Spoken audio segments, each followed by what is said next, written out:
Assalamualaikum warahmatullahi wabarakatuh.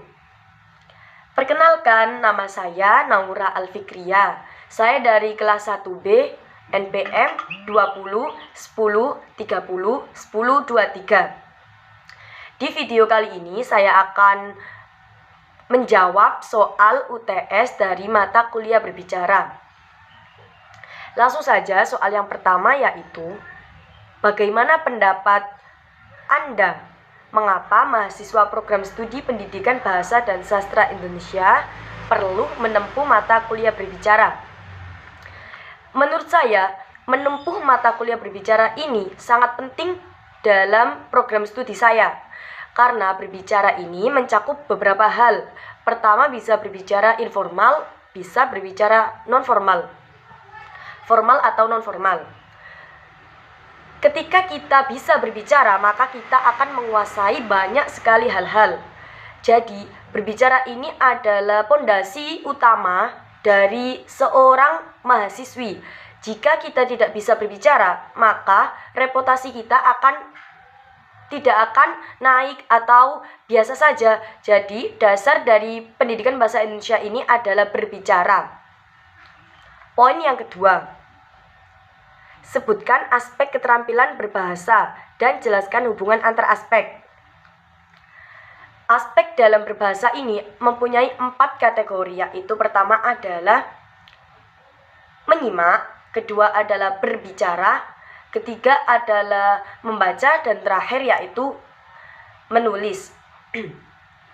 Keempat aspek ini sangat berkaitan, sama-sama saling berkaitan. Jadi tidak bisa menghilangkan satu dan satunya.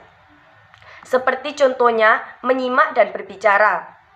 Menyimak dan berbicara merupakan kegiatan komunikasi dua arah secara langsung, seperti face to face information atau communication. Kedua, menyimak dan membaca. Menyimak dan membaca mempunyai persamaan. Keduanya bersifat reseptif. Persamaan yang ketiga yaitu seperti berbicara dan mendengar. Kita mendengarkan apa yang kita bicarakan, seperti itu. Jadi, keempat ini saling berkaitan erat, tidak bisa dipisahkan. Poin yang ketiga,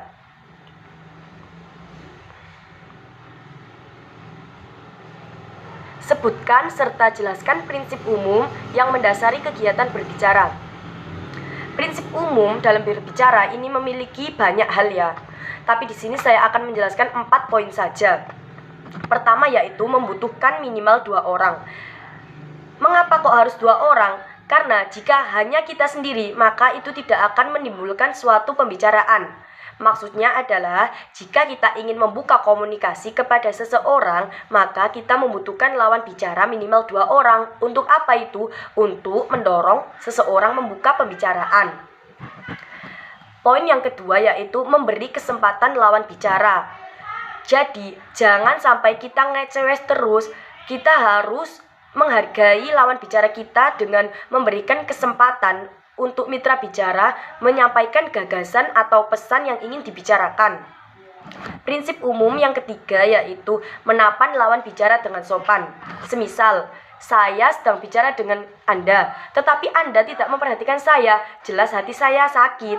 Sama saja, jika Anda berbicara dan saya tidak fokus ke Anda, maka Anda akan sakit hati. Maka dari itu, kita harus menapan lawan bicara dengan sopan dan menanggapi dengan baik. Prinsip umum yang terakhir yaitu menggunakan bahasa yang mudah dimengerti. Bertujuan apa? Agar orang yang kita ajak bicara ini bisa memahami dan merasa nyaman serta lancar saat melakukan pembicaraan. Ketika kita berbicara dengan orang tetapi tidak paham dari bahasa yang kita ucapkan, maka tidak akan ada komunikasi lagi. Jelas hanya itu karena tidak tahu bahasa yang kita sampaikan kepada mitra bicara. Lanjut, poin keempat yaitu sebutkan dan jelaskan maksud dan tujuan berbicara. Maksud dan tujuan berbicara adalah untuk berkomunikasi secara umum. Maksudnya adalah tindakan kegiatan yang dilakukan untuk mentransfer informasi dari satu orang ke orang lain atau dari tempat satu ke tempat yang lainnya. Kedua yaitu memberitahukan atau melaporkan informasi kepada penerima informasi. Jadi kita harus memahami betul tentang berita yang akan kita sampaikan kepada mitra bicara tadi atau penerima informasi. Maksud dan tujuan yang ketiga yaitu meyakinkan atau mempengaruhi penerima. Jadi jika kita ingin dianggap buah berita itu benar, kita harus membawa bukti agar penerima informasi tadi percaya dengan apa yang kita informasikan. Keempat yaitu untuk menghibur serta menghendaki reaksi dari pendengar atau penerima informasi. Seperti itu. Lanjut poin yang keempat. Poin yang terakhir yaitu sebutkan dan jelaskan faktor yang menentukan keefektifan berbicara. Apa sih berbicara efektif itu? Berbicara efektif adalah sarana penyampaian ide secara lisan. Pengertiannya adalah kemampuan berbicara seorang yang mudah dimengerti oleh mitra bicara, baik langsung atau tidak langsung, dengan pokok persoalan yang lugas dan sistematis, yaitu urut, lengkap, dan logis. Faktor yang berbicara ini meliputi dua faktor, yaitu ada faktor eksternal dan faktor internal. Apa saja faktor internal dalam berbicara? Ada dua, yaitu fisik dan non-fisik. Fisik seperti kondisi yang dapat dilihat oleh mitra bicara seperti alat ucap, pandangan mata, alat pendengar, ekspresi wajah, atau body language. Nah, seperti itu. Kalau non-fisiknya yaitu kelancaran penguasaan materi.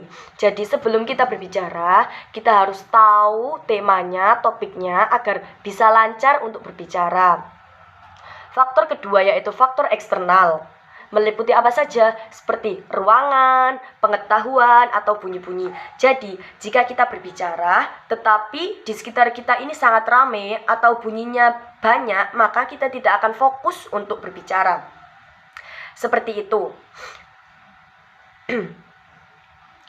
Demikian jawaban soal UTS yang bisa saya sampaikan di video kali ini.